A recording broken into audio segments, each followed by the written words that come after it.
The movie starts with a man waking up in a room shaped like a cube. The walls, ceiling, and floor have glowing lines on them, and there are 6 doors present. As the man gathers his bearings, he opens 2 doors and finds rooms that are just like the one he's in, but with different colors. Curious, he opens a 3rd door and steps inside, but as soon as he does so, he is sliced into large cubes. His body falls apart, and we see a device with crisscrossed wires which diced him into pieces. It effortlessly folds up and then disappears. Another man named Quentin enters a room confidently. There he finds a guy named Worth passed out and tries to wake him up. Suddenly, one of the doors opens and a woman cautiously walks in. Her name is Holloway, and she realizes Quentin is as trapped as she is. Soon after, they hear a girl named Levin screaming from the next room. Quentin brings her into the room but accidentally breaks her glasses. Just then, an elderly man, Rene, enters from the upper door, adding more mystery to the scene. It is revealed that none of them have any idea where they are, how they ended up there, or why they're there. Quentin, however, is aware of the existence of traps in the rooms because he almost got his head chopped off earlier. The group of 5 then decides to stick together and search for an exit. Rene leads the way, demonstrating how to check for traps by tossing a boot into rooms while holding onto the laces to see if anything triggers. As soon as he throws a shoe inside a room, it bursts into flames. He then swiftly retrieves the shoe and informs everyone about the presence of motion detectors in the room. He warns that entering inside it triggers the detectors, resulting in fatal burns. By tossing shoes into different rooms, they can determine which areas are safe and which are hazardous. In the meantime, Holloway considers different possibilities regarding who might have created the cube, with aliens or the government being her main theories. After a while, the group begins to hear strange noises from outside, resembling the rumble of a large elevator. Holloway reassures herself that someone will surely come to rescue them. Quentin and Rene, on the other hand, believe that there must be an escape route and suggest moving forward in a straight line. Overwhelmed by everything going on around her, Levin begins to panic. She fears that all of them will meet their ends here in this cube, but Quentin comforts her, saying they will definitely get out of here. Following this, Rene suggests that staying still won't help, so they need to move forward in a straight line until they reach the end. The others agree, and they start navigating through the rooms accordingly. With that, Rene once again tosses his shoe into the adjacent room and, finding it safe, leads the group inside, one by one.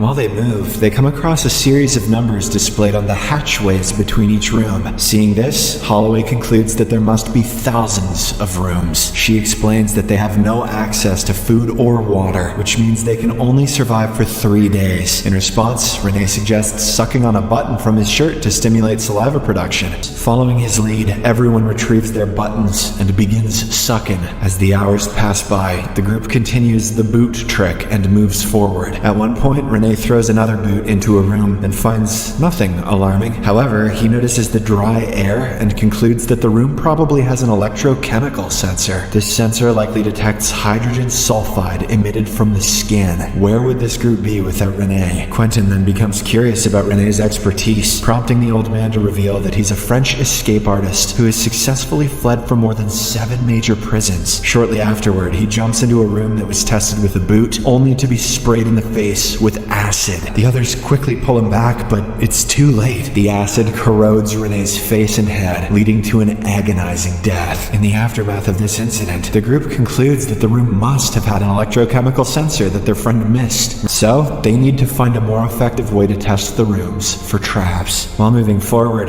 Quentin asks everyone what they do for a living. He starts off by revealing that he's a police officer. Holloway then says that she's a doctor, and Worth claims that he works in an office, but doesn't specify much beyond that. When it's Levin's turn, she simply mentions that she hangs out with her friends. Quentin believes there's a reason that they're all in the cube, and that it's not just a coincidence. He further wonders why Levin has her glasses, while Holloway has lost all of her jewelry. As the group continues discussing, Levin suddenly reveals that she's good at math. The others then encourage her to decipher the cube's code, assuming that it's some kind of puzzle. In the next scene, Levin notices that rooms with certain numbers on them are dangerous, especially if the number is a prime number. She proves her theory by explaining that the room in which Rene was attacked with the acid was labeled 149, which is a prime number. With the same trick, she checks the numbers in the next room and finds that none are prime, so it must be safe. Impressed by her cleverness, the rest of the group praises her. Levin then jumps into the room without harm and confirms its safety. The group continues for several hours by using prime numbers to guide them. During this time, Quentin casually flirts with Levin. He shares a bit about his personal life by revealing that he has 3 children and is divorced. Eventually, the group comes across rooms with prime numbers on every door, suggesting that traps lay ahead. Quentin then investigates the door in the ceiling. Suddenly, a person named Kazan falls from above. He seems to be repeating some words and continuously demands to go to the blue room. Holloway deduces that he is mentally handicapped. Meanwhile, Levin wonders how he managed to survive until now. When the group decides to continue their plan to move ahead, some of the members view Kazan as a burden, so they hesitate to bring him along. However, due to Holloway's insistence, they include him in the group. As they speculate about their surroundings, Holloway and Quentin talk about who might be behind the cube. She assumes that the government likely constructed such a massive structure, probably in a desert. Meanwhile, Quentin theorizes that a billionaire may have built it for entertainment, but Holloway finds this notion amusing and laughs it off. Shortly after, Quentin enters a room without prime numbers and narrowly escapes death from a trap involving rotating razor wires. This incident proves Levin's theory about non-prime numbered rooms being safe wrong. Later, Quentin starts suspecting Worth as a spy because he hasn't spoken a word ever since they met. The group then takes a break while Levin tries to decode the numbers. After a while, Quentin tricks Worth into admitting that he's one of the architects who designed the massive cube-shaped structure housing the cube-shaped rooms. When asked about who hired him, Worth admits to having never known his employer. He was just here for the money. Despite growing distrust among the group, particularly from Quentin, who resorts to violence, Worth provides them with crucial information about the outer cube's dimensions, which is 434 feet. Given the data, Levin deduces that there are 26 rooms on each side, totaling 17,576 rooms. She then suggests that the numbers between the rooms might represent Cartesian coordinates, indicating the room's positions within the cube. With this revelation, the group decides to head towards the nearest edge. They continue booting the rooms to detect any dangers. In the next scene, they come across a seemingly safe room adjacent to theirs, but as they are about to cross it, Kazan unexpectedly screams loudly, causing the room to activate some deadly traps. The group then deduces that the room is installed with a sound-activated trap system that will pose a risk if they pass through. Quentin suggests leaving Kazan behind because he wouldn't make it through due to his sudden outburst. However, Holloway continues to insist they bring him along and even volunteers to go through the room with Kazan. After a while, everyone manages to navigate through safely, but when it's Quentin's turn, Kazan inadvertently triggers the trap by making noise. This causes Quentin to narrowly escape death. Filled with rage, he attacks Kazan, but Holloway stops him in the nick of time. Quentin's anger then turns towards her, sparking a heated argument between them. Holloway accuses him of preferring younger girls, suggesting that might be why his wife left him. This makes Quentin so angry that he slaps her numerous times. The two are soon separated by the others, and once the situation cools down, they press forward. At last, the group arrives at one of the side edges of the cube, only to find a gap between the door and the outer shell. They then use their clothes to make a rope, and Holloway courageously offers to swing out and explore outer space. However, when she lingers outside with the help of the makeshift rope, all she can see below is complete darkness. She then attempts to swing towards the outer cell, but the rope proves to be too short for her to reach it. As she hangs outside the room, the cube suddenly shakes violently, almost causing her to plunge into the void below. Thankfully, Quentin manages to pull her by the rope and grab her upwards, but the next second, he intentionally releases her hand, leading to her tragic demise. Following the gruesome incident, Quentin lies to the group that Holloway slipped and fell. This devastates everyone, but they have no choice but to move forward. After a bit of discussion, the group plans to descend to the bottom edge of the cube. However, before that, Levin suggests that they take rest for a while because they are all exhausted. The rest of the group agrees with her and they all lie down on the floor. While they sleep, Quentin carries Levin into another room. He attempts to persuade her to leave the others and also makes unwanted sexual advances. When she refuses, he starts getting aggressive. Thankfully, Worth and Kazan wake up and arrive at the room to rescue her. At this point, Quentin has become paranoid and he admits that he didn't trust Holloway earlier. This leads the rest of the group to suspect that he intentionally killed her. Infuriated by their words, Quentin violently attacks and tosses Worth into the next room. There, Worth finds Renee's lifeless body, causing him to break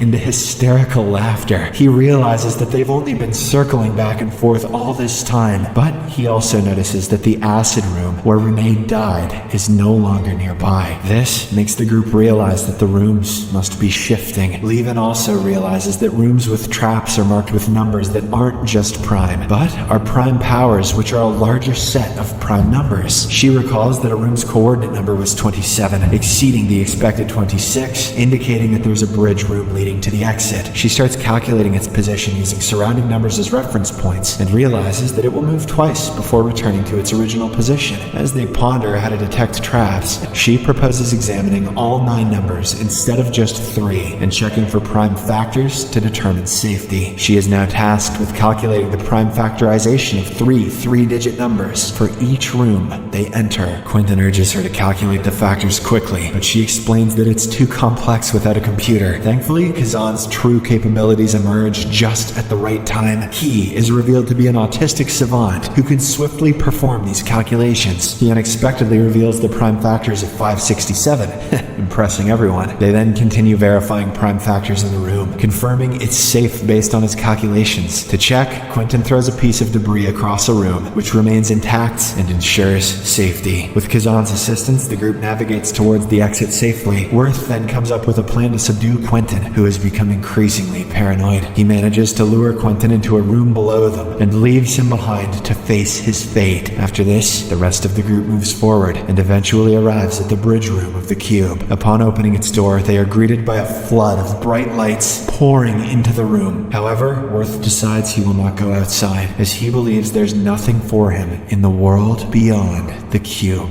At this moment, Quentin reappears from behind and somehow manages to catch up with them. He tragically kills Levin by piercing her back with a broken door handle and injures Worth with a powerful stab. He then turns to Kazan, who is attempting to climb out of the room, but before Quentin can reach him, Worth grabs his leg and holds it tightly. Just then, the room begins to realign in the narrow crawl space between them. As a result, Quentin gets stuck in between, resulting in his gruesome death. Worth also succumbs to his injuries soon after, but at least he has saved Kazan's life. The final scene of the movie shows Kazan arriving outside the cube and looking at the blinding light, which is perhaps the escape door.